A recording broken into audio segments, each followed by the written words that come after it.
tomorrow we're going to solve systems of equations. A system of equations, or linear equations, whatever, is just two or more equations.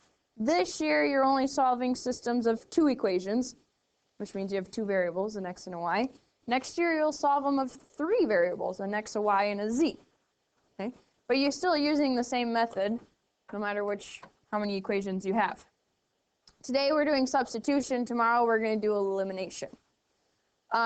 When you solve by substitution, this is the one we've done a couple times already, you have to get one equation solved for a variable, meaning you have to either get x completely by itself or y completely by itself. And you only have to do it for one equation. You don't have to do it for both of them. So for part A, we have the equations y equals 3x plus 5 and negative x plus y equals 1. If I'm solving by substitution, I have to get an x or a y by itself. Do I have that? Yeah, I have y by itself in the first equation. Y equals 3x plus 5. Since y is equal to 3x plus 5, where do we substitute 3x plus 5? In for y. In the other equation, you have to make sure you substitute to the other equation. So then this bottom one becomes negative x plus 3x plus 5 equals 1. I'm substituting that expression for y since they're the same. Now we only have one equation, one equal sign, with one variable, so we can solve it. Negative x plus 3x. How many x's? 2x. So this is 2x plus 5 equals 1. How do I move my 5 over? What's 1 minus 5? Negative 4. Divide by 2, and what do you get for x? Negative 2. Okay, that's my x value, but I have two variables. So how do I find the y value? Substitute this back in. You can substitute it in for either of the original equations. I'm going to plug it in for the red one that I've circled because y is already by itself. So when I plug that in, y equals 3 times negative 2 plus 5. What's 3 times negative 2? And negative 6 plus 5 is negative 1. There really shouldn't be any reason that you get these wrong, except for what reason? What'd you say? Well, no. I mean, like, you might make a mistake because you're going too fast and you add and subtract wrong. But how would you know if you made a mistake or not? Right, so really the only excuse is if you're too lazy to check your answers and plug it back in.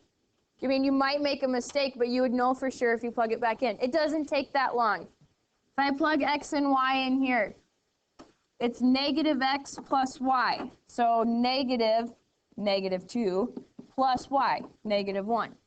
Well, what's negative 2? No, negative 2. 2 plus negative 1 would be minus 1. What's 2 minus 1? 1. Is that what we were supposed to get? Okay. You can use the calculator to check your answers. Okay. You can just plug your values right into how it's written, and you should be okay. Cool. B. I'll borrow this for a sec. Sorry, mine has letters on it. The second example at the top. Is that better, Ben? Oh, no, those are just examples. Okay, so we're only solving by substitution, which means I have to get one of the equations solved for either x or y. Do I have that yet? Okay, so you have to pick one to manipulate or move around. Do you want to do the first equation or the second one? First one, what do you want to solve it for? Y. Okay, so 2x plus y equals 5. How would I solve this equation for y? Okay, when I subtract 2x, then I get y equals 5 minus 2x. You agree? Or you could write negative 2x plus 5. Oops, sorry.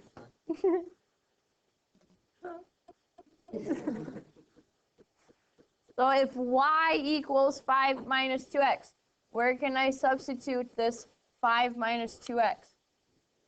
Yeah, in for the first y or the second y? Second y. You have to make sure you substitute it into the other equation, the one you did not move anything around on. When I substitute that in, it becomes 5x minus 6 times y, which is now 5 minus 2x, equals 21. Be careful with negatives. We now have one equation, one equal sign with just x's in them, so I can solve this for x. How would I solve this? What would be my first step? Distribute the negative 6 out front. What's negative 6 times 5? Negative 30. What's negative 6 times negative 2x? Positive 12x. So then you get 5x minus 30 plus 12x equals 21. Combine like terms, 5x and 12x. 17x minus 30 equals 21. How do I bring my 30 over? Try again. Add it. So 17x equals 51. Divide by 17, does it come out nice? 3? Okay. Now you have to find y. So you need to take your x value and plug it back into one of the original equations. I'm going to plug it into the one I circled in red because y is already by itself. So if I plug 3 in there, it's 5 minus 2 times 3. What does that give me for a y value? Negative 6. No, 5 minus negative 6, right? Yeah. Okay. Check it. Ready? 5 times 3 is 15. Good. Negative 6 times negative 1. Positive 6. What's 15 plus 6? 21. That's what we wanted. So 3 and negative 1 are our answers. You guys, at the top, it says worksheet over solving systems of linear equations by substitution. The word linear means that when I graph these equations, we're going to create what? Lines, because the word line is in linear. Okay, so think about this. These are representing lines. Okay? 2x plus y equals 5, 5x minus 6y equals 21. Those are two lines.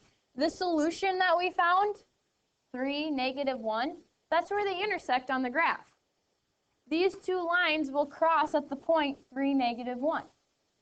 The first one's where they cross. 2, negative 1, negative 2, negative 1. Two lines, when there's a solution, is where they're intersecting.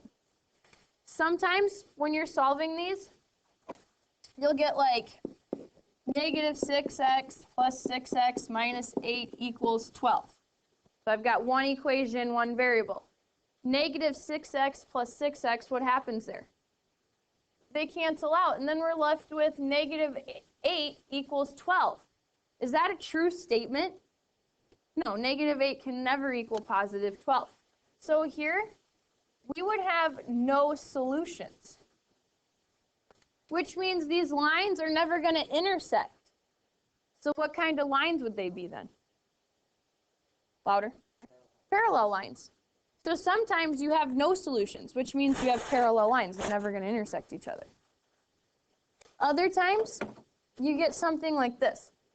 Y plus 1 equals y plus 1. And let's say I want to get my y's by themselves, so I subtract them over, and I get 1 equals 1.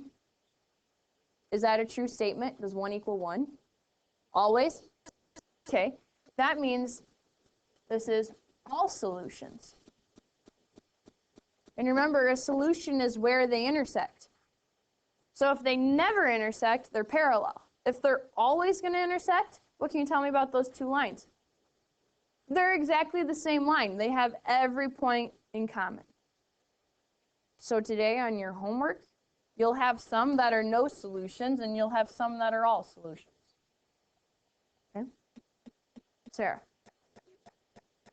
I took 3 and negative 1, and I plugged it into this equation right here, the original one. So then 5 times 3 gave me 15. Negative 6 times negative 1 gave me positive 6, and 15 plus 6 is 21, which I want them to add up to. Does that make sense? Okay.